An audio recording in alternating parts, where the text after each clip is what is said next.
What's good, y'all? It's your boy Mixtape Ma. So, know I'm a little late with this one, but today I'm gonna hit y'all with my thoughts on this new Jay Worthy and DJ Muggs album entitled "What They Hittin For." So, Jay Worthy is a Compton raised rapper who was born in Vancouver. Now, I honestly haven't tapped into all of his projects, but I've heard a few, and I am well aware that he's been making moves on the West Coast, releasing a multitude of projects since the 2010s. I would say Jay Worthy's music is definitely a vibe, in a vein similar to artists like Larry June, Currency, and LES.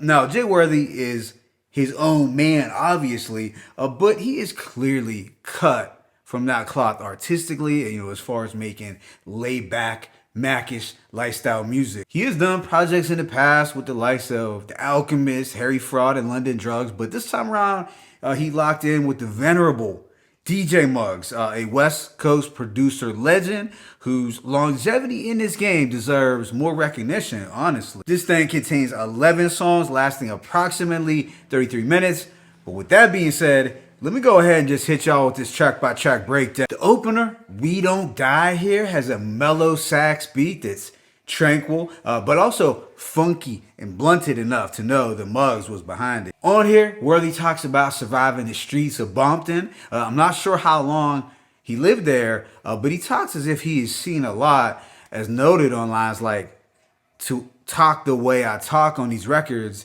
you gotta be reputable." So overall, it's a dope opener that immediately taps into that smooth West Coast energy. Track 2, 95, is a menacing banger that will instantly transport you back to the sounds of Muggs in 1995. He brought back the eerie and murderous bass line and spooky effects, and this has that Halloween 1995 DJ Muggs flavor. Worthy likens what's happening in the streets today to the grimy days of 1995, where the wolves and stick-up kids showed no mercy. On the hook, which is one of my favorites, he states, "Everybody hitting licks, I feel it like it's 9-5. That's why I got myself a Uzi and my brother a 9.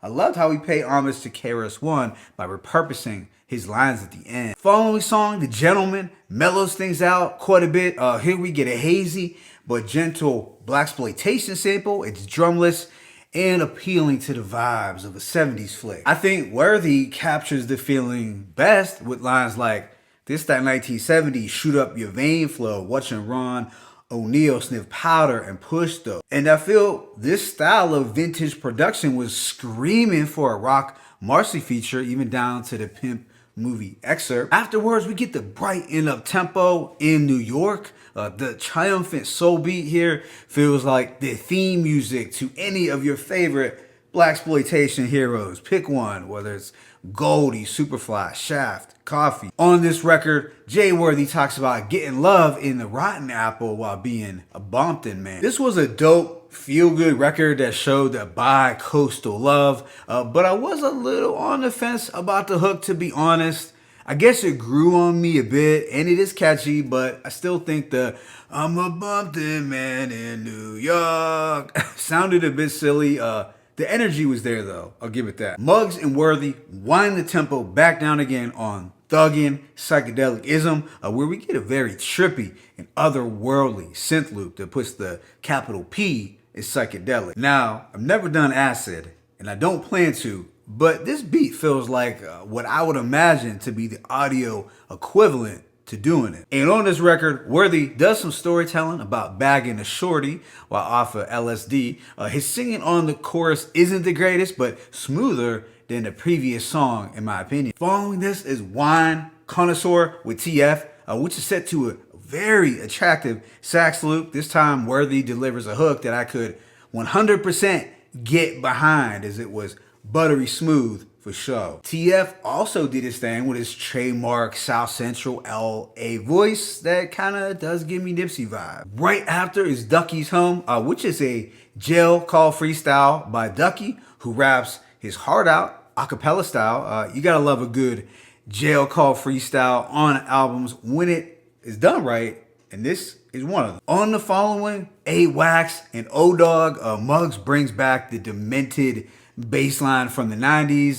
This one is a West Coast boom bap banger without a doubt. And the Compton legend MC8 sounds his most rejuvenated since his track on Good Kid, Mad City with Kendrick. Not that I haven't enjoyed 8's recent material, but there was something about this beat that put him into more of that aggressive zone that we love from him in the 90s. I would view this track as pretty much on par with 95 from earlier in the track list. Next is This Is It with 211. I feel both Worthy and 211's distinct West Coast voices contrast so well over this mesmerizing synth loop, and the 70s movie vocals in the background overall enhance the vibe. The second to last track, I Don't Wanna Rap, finds Jay Worthy at his most introspective as well as his most lyrical on the project. It's set to a sunny and vintage piano sample that's dusty, yet still luxurious, and the sound effects and excerpts from the old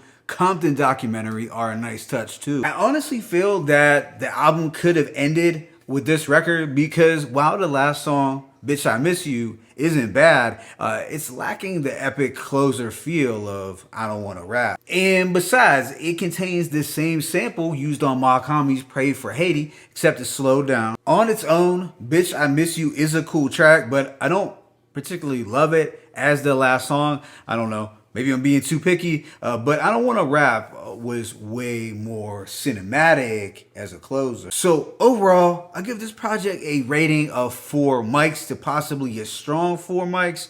Now, truth be told, I didn't expect to enjoy this collaboration as much as I did. Mainly because knowing Jay Worthy's albums, I thought it would have been too laid back, but Muggs added enough variety to keep the instrumentals interesting for sure. As I like how they blended elements of Muggs' 95 sound with that of the more drumless sounds associated with today. And Jay Worthy did impress me a bit lyrically. Now I know his music is more about a lifestyle, but yeah, some standout lines indeed. I also could appreciate the various movie excerpts, which already added to the pimpish, distinct West Coast feel of the project. Muggs was in his bag just as he was on the Riggs album Gold from earlier in the year. And while Muggs wasn't as active in 2022 as he was the previous 2 years, this album was a strong way for him to close out the year. And the project made me a little more curious